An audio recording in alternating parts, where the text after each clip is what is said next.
for my cue. Quick review, and I find with me, if I don't review something and keep reviewing it, I tend to forget it. So there is a very quick recap on some of the things that we have studied already. Number one, in the beginning, God created. How do we prove that? We don't. God never tried to prove it. He just simply declared it. It's not what, and we involved, could God have used evolution? It's not a matter of what he could have done. It's a matter of what he said he did. So the question boils down, can you believe God, or should we believe scientists who push and promote evolution? We saw that everything was made after its kind. That prohibits evolution, because evolution is changing from one kind into another kind, which changes into another kind. So if everything reproduces after its kind, then it's impossible for the Bible to harmonize with evolution. Then we saw that man and man only was created in the image of God. Out of all of the universe, only man is recorded as being made in the image of God. Only man had the breath of life breathed into him, which breath and wind, are sometimes synonymous. And in thinking of breath, we believe that what God did was breathe the Holy Spirit into Adam, and man became body, soul, and with the breath of God became a spirit as well, so that we could fellowship with God. Why do bad things happen to good people? Because of sin. That's the simple answer. When God created, everything was very good. And we'll look at the curse. I think it's next in chapter 3. So we will look at the curse and look more at why do bad things happen to good people. Now, I'm sure everybody is heard this week. I know a lot of people are heartbroken. Bets are already being placed. Pete Rose died. And he went to school where my wife went to school. He was no saint by a billion trillion miles. And we kind of knew him through some friends. When he was an adult playing ball, he still was not a saint. But, I'm always sad when anybody dies that probably was not saved. But the bets now are, what do you think they're betting on now? If he'll get in the Hall of Fame. Well, posthumously, it's been known to happen. So, the bets are, one person, and I read this online, one person said he can make the halls of heaven, but he can't make the Hall of Fame. And I thought, I wish you were right. But anyway, that's why we all die. That's why my legs are deteriorating. That's why your back gets out so often. That's why, cancer. That's why kidney stones. That's why all of these things are because of sin, not because God messed up creation. Moving on to tonight, we're going to look at marriage and the home. Well, what do you think about LGBTQ+? What do you think about transgender? What do you think about bestiality? And I think Everybody knows what bestiality is, so I'm not going to explain it. What do you think about, 1,000 different questions dealing with the act that is reserved for marriage? And I am going to have to open my Bible here to chapter 2, Genesis chapter 2.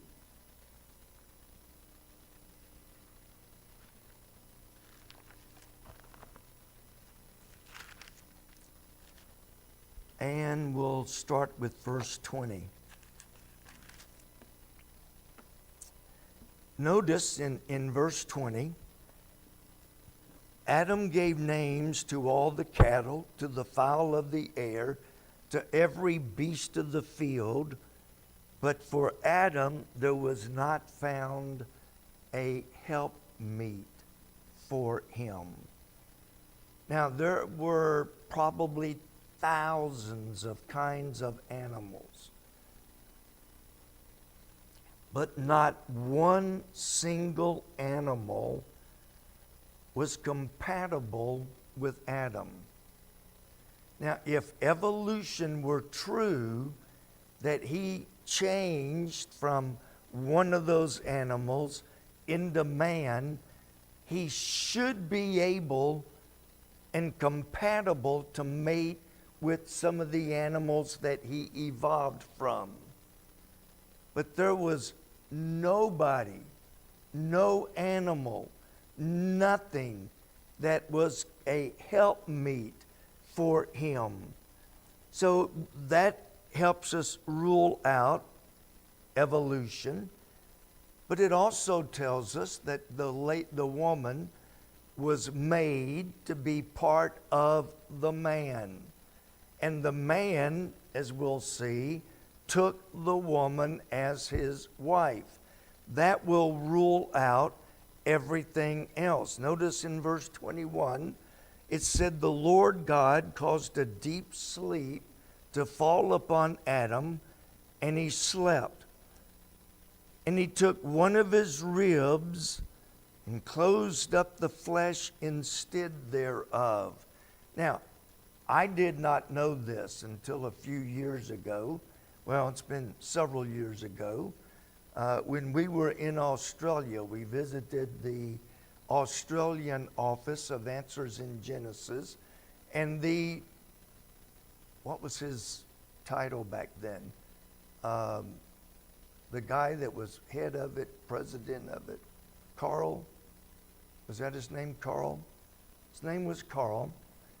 He had been many years prior in a really, he should have been killed car wreck. I mean, he was so everything that he should have died in the car wreck. But it's a miracle how he was out in the middle of, he was 100 miles from anything, just happened to be a paramedic driving by, just happened to be an ambulance driving by. It's a whole story is a miracle. But he said that when he was in the hospital, they kept coming in and taking bone from his ribs, and using it for bones in other places. And now he was a medical doctor. He did not know this. He said, aren't you going to take all my ribs away? And they told him that ribs are one of those things that will grow back. Not if you take the whole entire rib out, but they were taking scrapes or marrow or something, but it would grow back. Then they would go back in, take it out. It would grow back. They would go back in and take more out. So God, and I can remember in high school getting into an argument with our health teacher. He asked in health class, how many of you believe that Adam has one less rib, that men have one less rib than women do?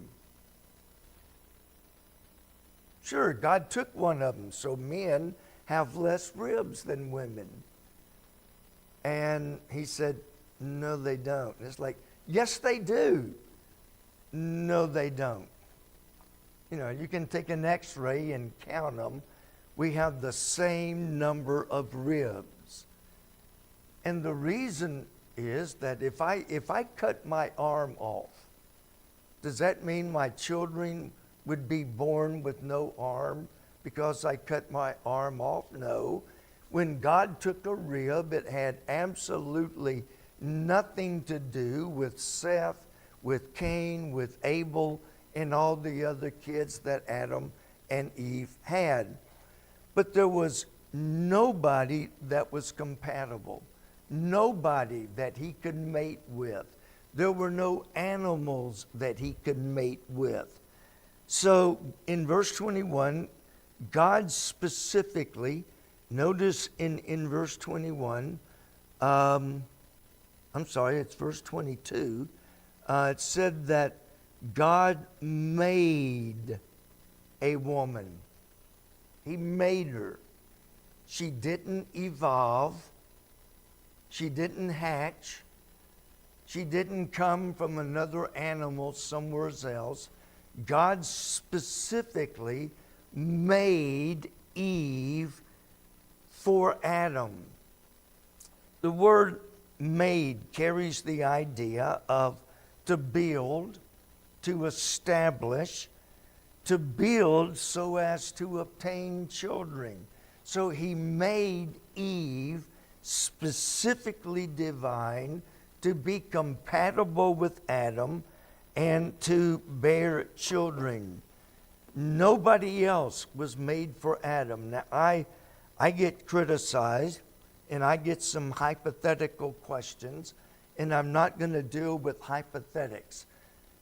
But I believe that God, even before I was born, God had already planned and purposed to make her specifically for me. Now, it took 300 and something miles. It took a lot of ex-boyfriends, ex-girlfriends,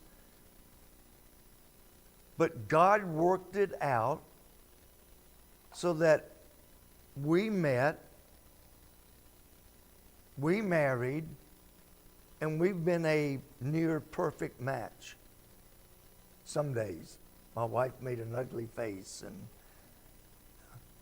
no, I still believe that God, if you're willing to pray and ask God and follow God's leadership, let God open doors, close doors.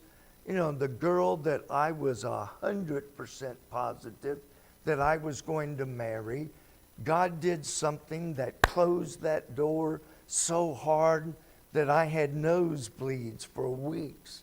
I mean, God shut the door, and right after he shut the door, Kathy came to college, and we met, and the rest is history. God literally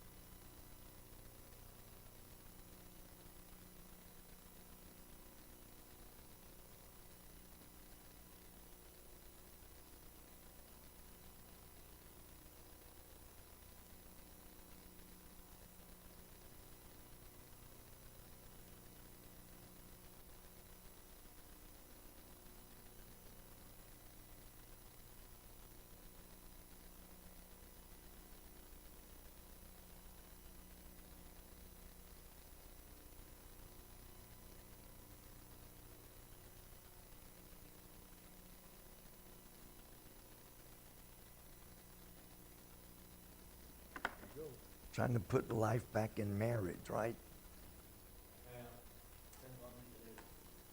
Notice in verse 23, she was an intimate part of Adam. He said, oh, by the way, in verse 22, God brought her unto the man. Again, it goes back. Not everybody agrees with me. They think, some preachers think that you could marry anybody, you know, and still have a wonderful marriage. Maybe, but I like to think that God made my wife, designed her personality, everything specifically for me, because I think she's the only woman in the world that could put up with me. I don't think there's another woman anywhere that could do what she has done. Now, verse 23, this is now bone of my bones and flesh of my flesh. In other words, she is an intimate part of me. She's not an afterthought. She is part me. She's bone of my bones. She's flesh of my flesh. There ought to be a very intimate connection. Now, I know God didn't take my rib and make her. And there's all kinds of poems out there. God took a rib, not a foot, because he didn't want you walking on her. God took a rib, not, there's a whole list of poems, things like that. But he took her from his side, bone of bone, flesh and flesh. They were one in every sense of the word. She was to be very dear to him. Notice in verse 24, therefore shall a man leave his father and his mother, and shall cleave unto his wife, and they shall be one flesh. Now, how did Adam know anything about fathers-in-laws and in-laws? Adam did not have a father or a mother. Eve did not have a father or a mother. And yet Adam, because of the uniqueness of the husband and wife relationship, because of the bond in a husband and wife relationship, because of the endearment, the love and everything, he knew, even without a father-in-law or mother-in-law, he knew that husband and wife had to be for each other and no one else. Have you ever known, and you don't have to raise your hand, you don't have to speak, but have you ever known, and we men are the worst, somebody who neglected their wife because they had to spend time with mommy, and mommy wants me to do this, mommy wants me to do that, and neglect their wife because of mommy?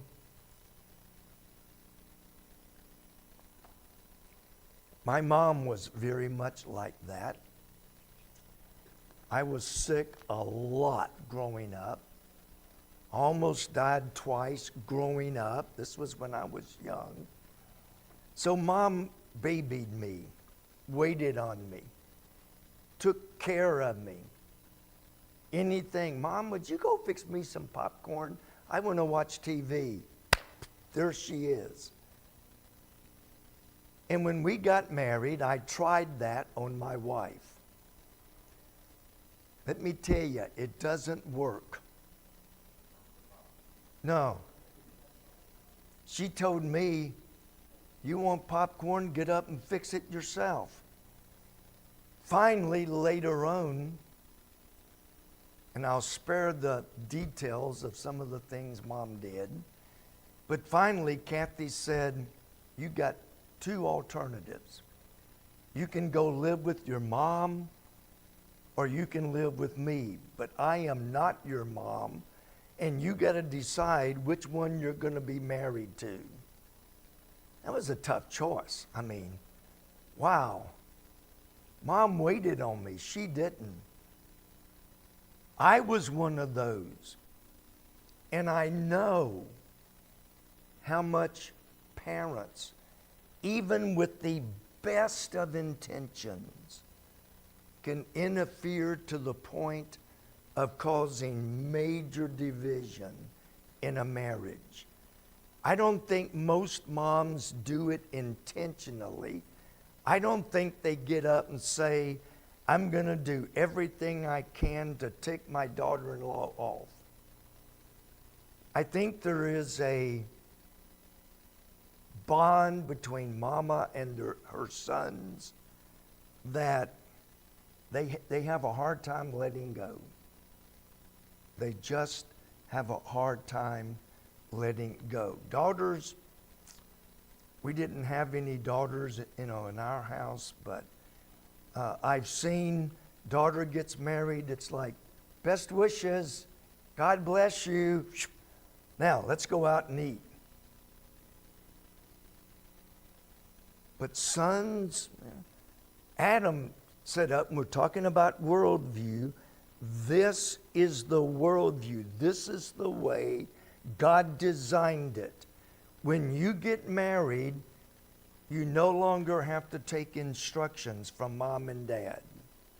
You still have to honor them, but you no longer have to take instructions from them, because now your spouse has become your number one person. Notice, leave his father and mother and cleave unto his wife. I looked up the word cleave. It means, and as soon as I say this, you got to remember this was written 6,000 years ago. But the word itself means to cling to. And I know when you think that, you're thinking, I'm gonna hug you. Yeah, no. Oh, honey, don't leave me. Don't leave me, please. Don't go. And they want to cling day after, 24/7. They want to cling.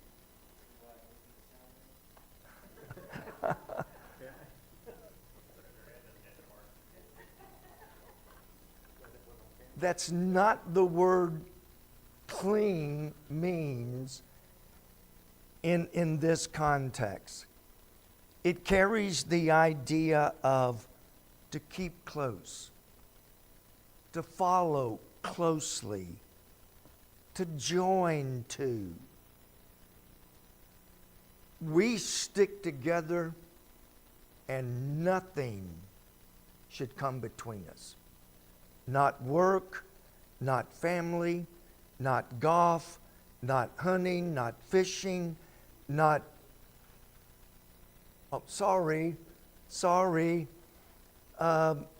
nothing should come between our marriage. Now, if she says, honey, I need a break, go hunting by all means.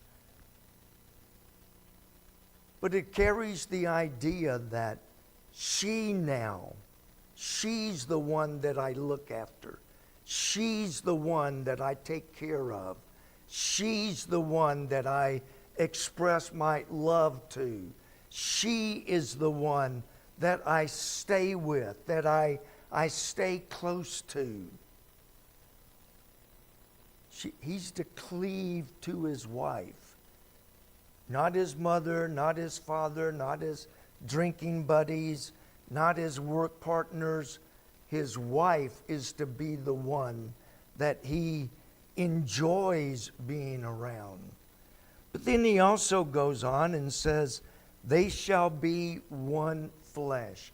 Paul wrote in the New Testament, marriage is honorable in all, and the bed undefiled.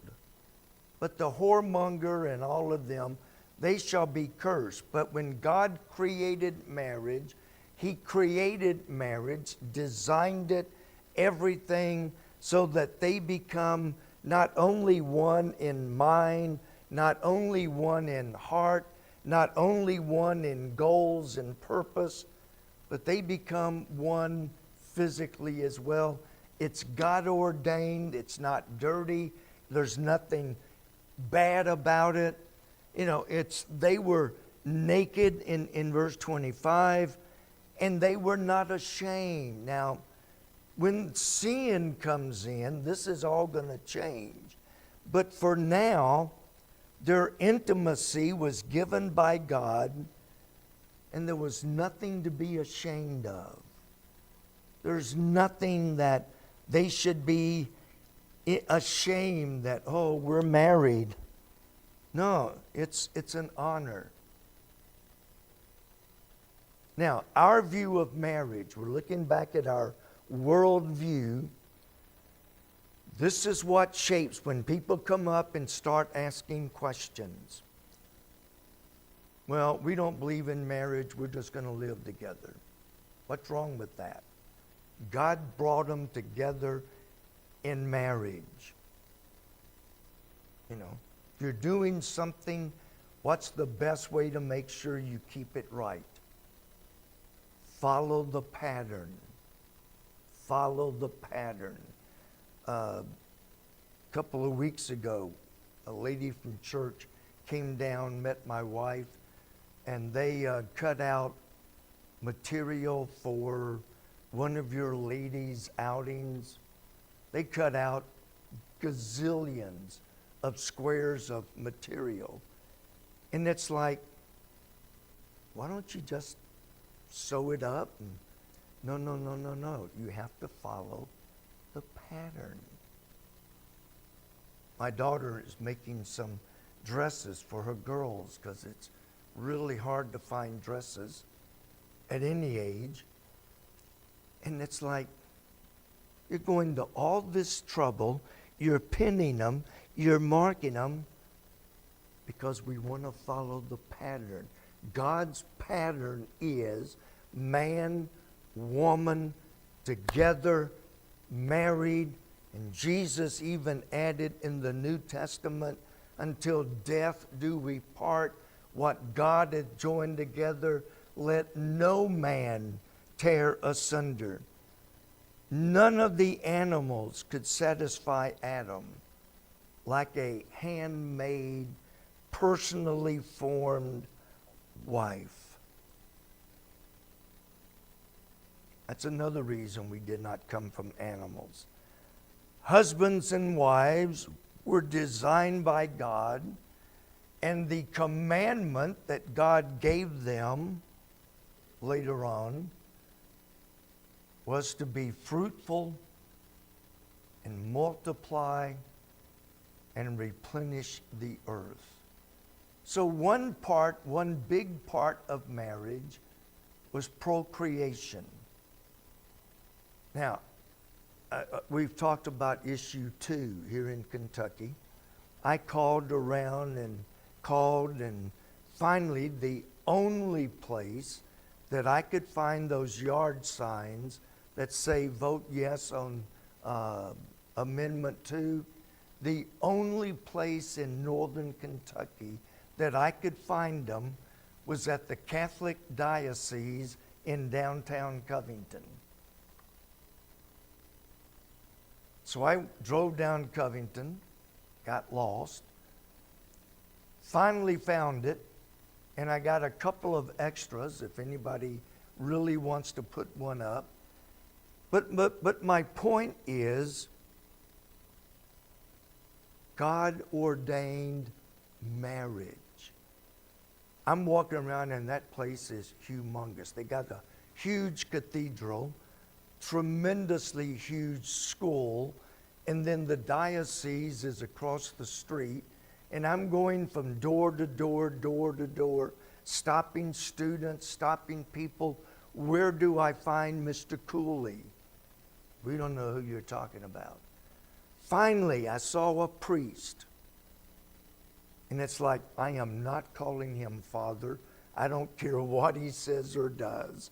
I just said, excuse me, sir, could you tell me where? And he not only told me, he looked at me. It was across the street. He thought this guy is never going to make it across the street by himself. So he walked me across the street. But they don't believe priests should marry.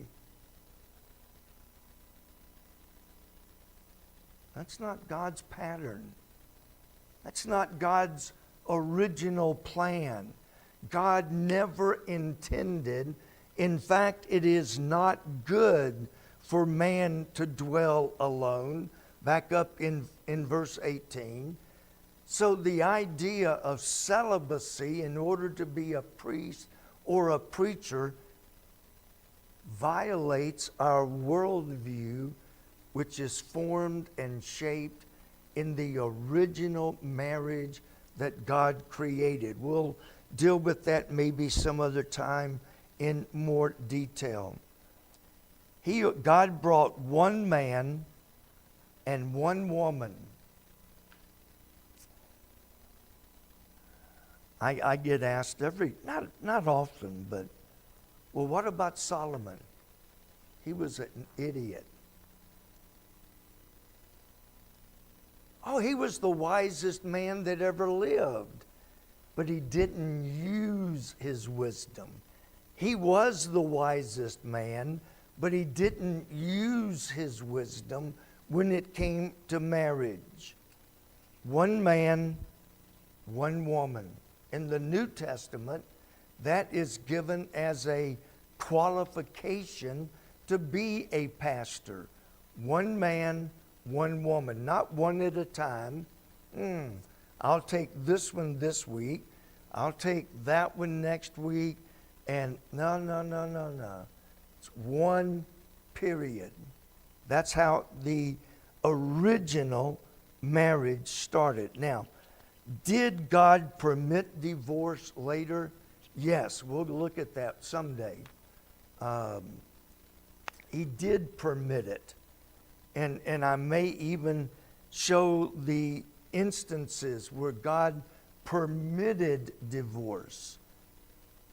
But Jesus told the scribes and Pharisees, well, why did Moses give a writing of divorce? Jesus said, from the beginning, it was not so. But because of the hardness of your heart, God permitted it. But permission is not the same as condoning. So, again, going back to our worldview, based on the first 11 chapters, God instituted marriage, one man, one woman, brought together by God, united together as one, which part of that cleaving is also, we become one in our thought patterns. Do you ever find yourself thinking like, well, that's not a good question, is it? No. My wife and I will finish each other's sentences because we know what the other one's going to say. We have become one to the extent that we become one physically, one emotionally, and one in every aspect. But divorce was permitted. Can God forgive divorce? Yeah, he did in the New Testament. But with any other sin, there's a price to be paid. All right.